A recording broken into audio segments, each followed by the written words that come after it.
ಬೆಂಗಳೂರಿನಲ್ಲಿ ಅನಾಥ ವಾಹನಗಳ ಎತ್ತಂಗಡಿಯ ಡೆಡ್ಲೈನ್ ಅಂತ್ಯ ಆಗಿದೆ. ಇಂದಿನಿಂದ ಬೆಂಗಳೂರಿನಲ್ಲಿ ಅನಾಥ ವಾಹನಗಳ ಟೋಯಿಂಗ್ ನಡೆಸಲಾಗುತ್ತೆ. ರಸ್ತೆ ಬದಿ ನಿಲ್ಲಿಸಿದ ಅನಾಥ ವಾಹನಗಳ ಟೋಯಿಂಗ್ ಅನ್ನು ಸ್ಟಾರ್ಟ್ ಮಾಡಲಾಗಿದೆ. ಟೋಯಿಂಗ್ ಕಾರ್ಯಕ್ಕೆ ಸಚಿವ ಕೃಷ್ಣ ಬೈರೇಗೌಡ ಚಾಲನೆಯನ್ನ ಕೊಟ್ಟಿದ್ದಾರೆ. ಬೆಂಗಳೂರಿನಲ್ಲಿ ಅನಾಥ ವಾಹನಗಳ ಎತ್ತಂಗಡಿಯ ಡೆಡ್ಲೈನ್ ಅಂತ್ಯ ಆಗಿದೆ. ಇವತ್ತು ಇಂದಿನಿಂದ ಬೆಂಗಳೂರಿನಲ್ಲಿ ಅನಾಥ ವಾಹನಗಳ ಟೋಯಿಂಗ್ ಸ್ಟಾರ್ಟ್ ಮಾಡಿದ್ದಾರೆ. ರಸ್ತೆ ಬದಿ ನಿಲ್ಲಿಸಿದ ಅನಾಥ ವಾಹನಗಳ ಟೋಯಿಂಗ್ ಕಾರ್ಯಕ್ಕೆ ಸಚಿವ ಕೃಷ್ಣ ಬೈರೇಗೌಡ ಚಾಲನೆಯನ್ನ ಕೊಟ್ಟಿದ್ದಾರೆ. ಮಲ್ಲೇಶ್ವರಂನಲ್ಲಿರೋ ಅಲ್ಲಿ ಟೋಯಿಂಗ್ ಕಾರ್ಯಕ್ಕೆ ಚಾಲನೆಯನ್ನ ಕೊಟ್ಟಿದ್ದಾರೆ. ರಸ್ತೆ ಪಕ್ಕ ಸಾರ್ವಜನಿಕ ಸ್ಥಳದಲ್ಲಿ ನಿಲ್ಲಿಸಿರುವ ವಾಹನಗಳು ಇವು. ವಾಹನಗಳಿಗೆ ಸ್ಟಿಕ್ಕರ್ ಅಂಟಿಸಿದ್ರು ಕೂಡ ತೆರವನ್ನ ಮಾಡಿಲ್ಲ ಮಾಲೀಕರು. 7 ದಿನದ ಹಿಂದೆನೇ ಸ್ಟಿಕ್ಕರ್ ಅನ್ನು ಅಂಟಿಸಿದ್ರು ಜಿಬಿಎ. ಮೊದಲ ದಿನ ನೀಡಿದ ನೋಟಿಸ್ ಅವಧಿ ಮುಕ್ತಾಯದ ಬೆನ್ನಲ್ಲೇ ಟೋಯಿಂಗ್ ಸ್ಟಾರ್ಟ್ ಮಾಡಲಾಗಿದೆ. ಟೋಯಿಂಗ್ ಬಳಿಕ ವಾಹನವನ್ನ ಹರಾಜನ್ನ ಹಾಕುತ್ತೆ ಜಿಬಿಎ.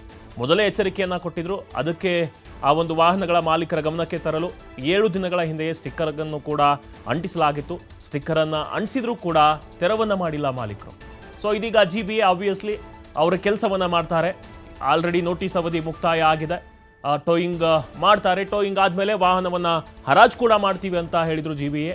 ಅದೇ ಕೆಲಸವನ್ನ ಜಿಬಿಎ ಮಾಡುತ್ತೆ. ಈ ಒಂದು ಪ್ರಕ್ರಿಯೆಗೆ ಕೃಷ್ಣ ಬೈರೇಗೌಡ ಅವರು ಚಾಲನೆಯನ್ನ ಕೊಟ್ಟಿದ್ದಾರೆ. ಮಲ್ಲೇಶ್ವರಂನಲ್ಲಿಂದ ಟೋಯಿಂಗ್ ಕಾರ್ಯಕ್ಕೆ ಚಾಲನೆ ಸಿಕ್ಕಿದೆ.